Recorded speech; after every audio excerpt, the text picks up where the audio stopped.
Dünən bir serial çıxdı qabağıma. Serial Darmadağın adlanır. Serialın sonuna kimi başa düşməyə çalışdım ki, görəsən darmadağın olan burada nədir? Cavabını isə finalda öyrənirik. Bizim psixikamız. İndi deyəcəm bu nə introdur, bu nə şəkildir, bu nə qulaqdır. Deyəcəksiniz hər şey mız qoyursan ona görə susuram. Deməli bu gördüyünüz adam yoldaşı Leyla ilə dalaşıb. Onu valideynlərinə qaytarır.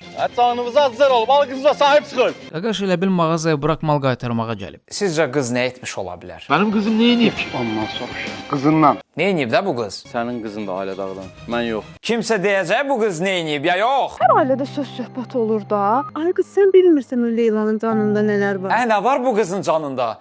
Nə edib də bu qız? Qız nə edib təəssüf ki, biz bu bölümdə öyrənmirik. Amma növbəti bölümdə yenə də öyrənmirik. Ümumiyyətlə film boyu biz bilmirik. Çünki ikinci seriyada qızı öldürürlər. Qız özünü asır. İkinci bölümdə biz Leylanın qardaşı ilə tanış oluruq. Buna bax ha, bu da özün kişi sayı. Bu adam durduğu yerə niyə belə söz partlatdı bilmirəm. Bu adamlar heç tanış belə deyil. Sözünüz varsa kişi kimi üzümə deyin. Arvad kimi arxamca danışmayın. Başa düşdünüz ha?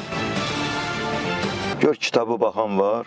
Hamısı telefonla boş-boş yazışırlar, danışırlar. Biznesmen oğlunu instituta gətirib deyir ki, bala, burada kitab oxuyan yoxdur. Bəlkə evdə oxuyurlarsa dərsdə. Ay bala, oxuyan hər yerdə oxuyur.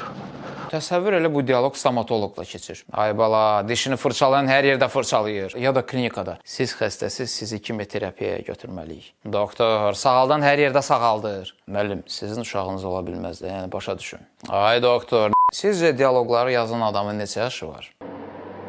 Körsən, qabağıma bax da bir keçəndə. Kimə deyirsən? Sənə deyirəm. Mənə deyirsən? Sənə deyirəm.